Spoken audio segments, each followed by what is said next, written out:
Et si la prochaine cible de Bruxelles, c'était votre pays, ou même votre voix? À seulement 3 semaines des élections hongroises, Viktor Orban fait face à une avalanche d'attaques jamais vues. 5 frappes en 7 jours, toutes venant du même point d'origine, Bruxelles. Et ce n'est pas un hasard. Réseaux sociaux coupant la portée de ces messages, médias occidentaux qui publient, presque à l'unisson, de soi-disant révélations sur des complots russes, et nouveaux outils européens de lutte contre la désinformation activés pile au moment où la campagne bat son plein. Le timing n'a rien d'innocent. Tout commence le 21 mars. Une fuite explosive relayée simultanément par plusieurs grands journaux occidentaux. La presse rapporte qu'Orban aurait été la cible d'un faux complot d'assassinat, histoire de détourner l'attention des vrais enjeux de la campagne. Mais surprise, le fameux rapport censé tout prouver reste introuvable, et les sources se cachent derrière l'anonymat d'un service européen non identifié. Moscou parle de désinformation pure, Budapest crie à la manipulation, mais l'effet est là. L'opinion s'agite, la suspicion enfle. À peine 2 jours plus tard, c'est le tour des réseaux sociaux de s'aligner. Du jour au lendemain, les publications d'Orban voient leur audience chuter drastiquement. Pourquoi? Une ancienne employée du réseau, aujourd'hui militante de l'opposition, lance un appel public à signaler massivement son contenu. La plateforme obéit, sciemment ou non, à cette campagne organisée pour réduire au silence le Premier ministre en exercice. Ce n'est plus de l'ingérence, c'est une opération coordonnée, venue des plus hautes sphères européennes, encouragée par Ursula von der Leyen, qui tente d'écarter un dirigeant jugé gênant. Ce qui se joue ici, ce n'est pas simplement le sort d'un scrutin hongrois, mais le principe même du choix démocratique, la souveraineté d'un État membre et, au fond, la liberté de chaque citoyen européen face à la machine bruxelloise. Mais comment en est-on arrivé là? Regardons d'abord le contexte et les acteurs clés de cette opération. Bruxelles ne recule devant rien. La chronologie des assauts commence. Tout a vraiment basculé le 21 mars. Les grands médias occidentaux publient en une histoire explosive. Une prétendue tentative d'attentat contre Viktor Orban, présentée comme un complot à la russe, ou pire encore, comme une mise en scène orchestrée par Orban lui-même pour détourner l'attention. Les titres ne laissent aucune place au doute. La menace viendrait soit du Kremlin, soit d'un Viktor Orban prêt à tout pour rester au pouvoir. Sauf qu'en y regardant de plus près, rien ne tient vraiment debout. Les sources? Floues, anonymes, impossibles à vérifier. Pas d'expertise indépendante, pas de preuves matérielles. Moscou et Budapest crient immédiatement à la désinformation. Et l'auteur du scoop?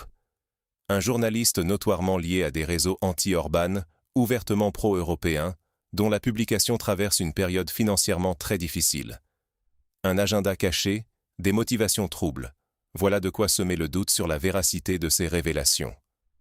Des voix officielles, venant de Pologne et d'ailleurs en Europe, relèvent l'improbabilité d'un tel coup monté sans l'appui de services spéciaux occidentaux. Mais le mal est fait. La rumeur s'installe. La confiance déjà fragile dans l'information publique en prend un coup. Or, ce n'est que le début. Car derrière ces titres sensationnalistes se joue une opération de plus grande ampleur. Les attaques médiatiques ne sont en réalité qu'une première salve. Elles visent à fragiliser Orban et à orienter l'opinion hongroise juste à 3 semaines du scrutin. Et l'enjeu n'est pas anodin. La réputation et la crédibilité de tout le système d'information européen sont en jeu, tout comme la souveraineté démocratique d'un État membre. Mais l'attaque ne se limite pas à la presse. Les réseaux sociaux entrent en scène, quand la modération devient arme politique. Depuis plusieurs semaines, les réseaux sociaux que nous utilisons chaque jour, Facebook, X, YouTube, participent à une véritable campagne de restriction ciblée contre Viktor Orban. Officiellement, il s'agit de lutter contre la désinformation. Mais regardons-y de plus près. La portée des publications venues du camp d'Orban se réduit subitement. Posts signalés, vidéos démonétisées, algorithmes qui enterrent les messages. Tout est fait pour limiter la visibilité des idées qui ne plaisent pas à Bruxelles. Et ce n'est pas un hasard. Plusieurs campagnes de signalement, pilotées par d'anciens employés des plateformes et des militants politiques, ciblent directement le contenu pro-gouvernemental hongrois, le tout sous couvert d'objectivité.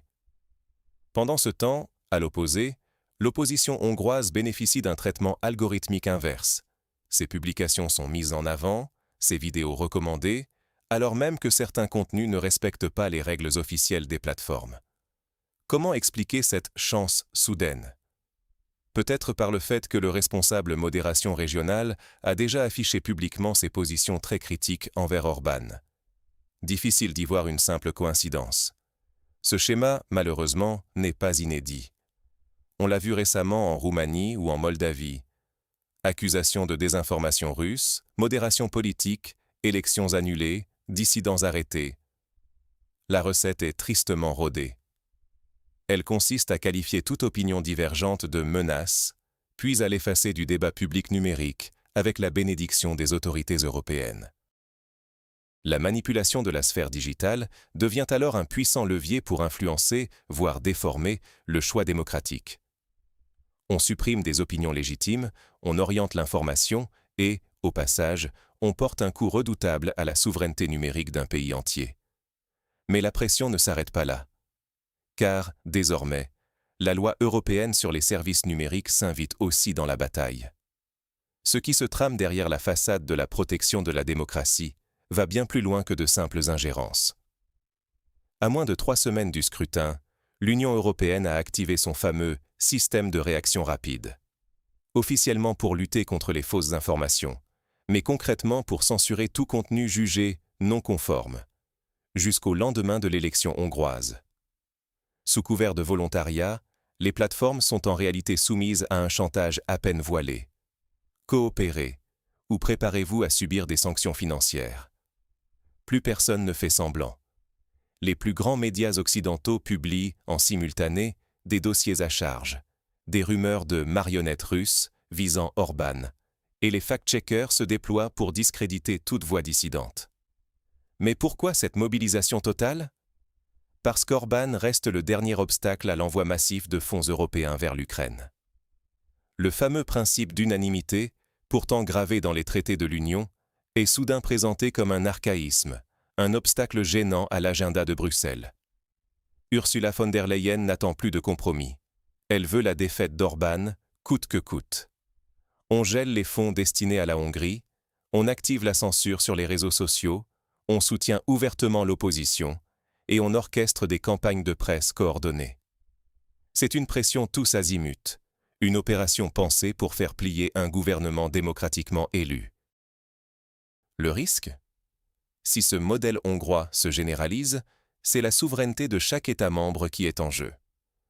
Aujourd'hui, la Hongrie paie le prix fort, argent bloqué, réputation salie, isolement diplomatique. Mais demain, quel autre pays sera la cible? Lorsque le respect des règles démocratiques devient optionnel face aux intérêts de Bruxelles, c'est l'avenir même de la démocratie européenne qui vacille. À qui le tour, si résister au pouvoir central devient une faute? Pourtant, malgré ce rouleau compresseur, la résistance s'organise. L'isolement d'Orban n'est qu'un mirage. Là où Bruxelles s'attendait à l'isolement, c'est un front mondial qui se forme. Le 15 mars, alors que la presse occidentale annonçait un Orban affaibli, la Hongrie a vu défiler des centaines de milliers de personnes dans les rues de Budapest, la plus grande mobilisation de ces 15 dernières années. Ce n'est pas seulement une manifestation, c'est un signal adressé à Bruxelles. La Hongrie ne se laissera pas intimider. Mais la surprise ne s'arrête pas là. Ce que Bruxelles n'avait pas anticipé, c'est l'ampleur du soutien international. Donald Trump, depuis les États-Unis, envoie une vidéo de soutien sans ambiguïté. Orban a tout mon respect. Il subit les mêmes attaques que moi.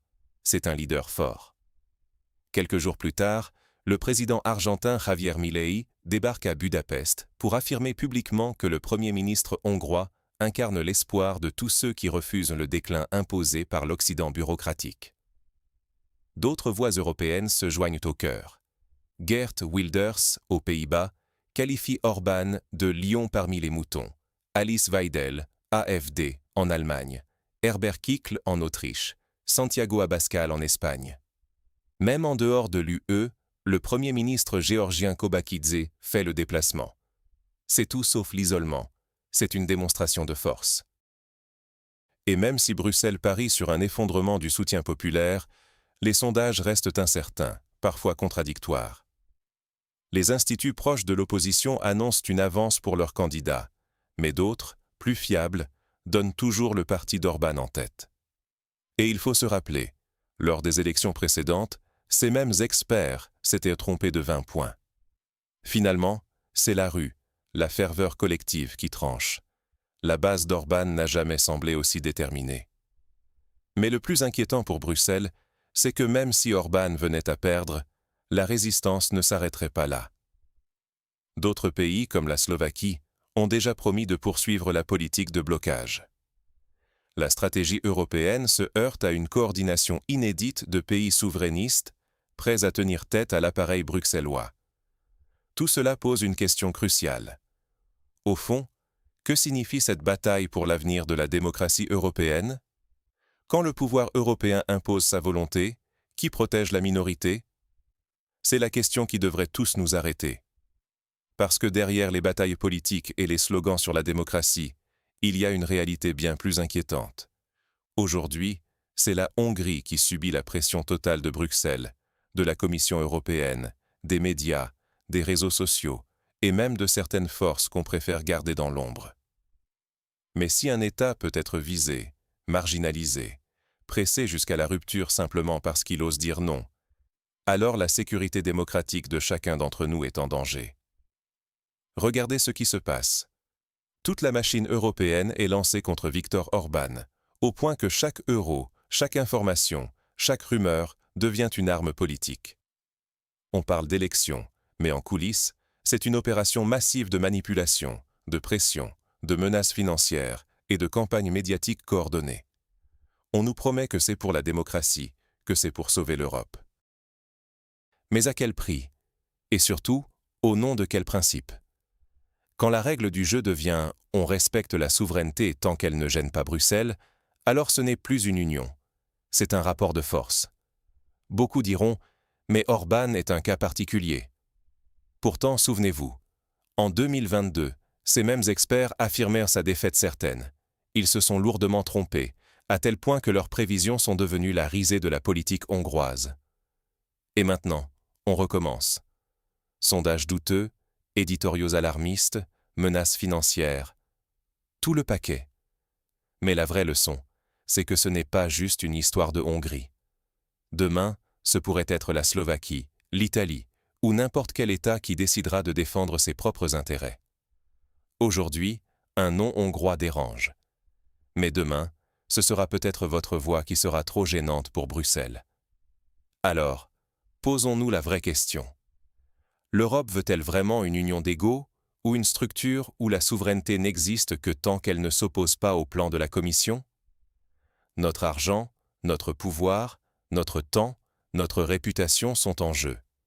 Les élections sont censées appartenir aux citoyens, pas aux algorithmes, aux cabinets bruxellois ou au bureau de la censure. Le vrai test n'est pas seulement pour Orbán, mais pour tout le projet européen. Est-on encore capable de respecter la diversité, d'admettre le désaccord, de protéger la minorité politique contre la majorité institutionnelle? La prochaine fois que vous entendrez parler de sanctions, de menaces ou de victoire de la démocratie, demandez-vous, qui aura vraiment décidé? Et si, un jour, c'était votre pays qui disait non à Bruxelles, que se passerait-il? Au fond, c'est ça la question. La démocratie européenne survivra-t-elle à la tentation du contrôle absolu?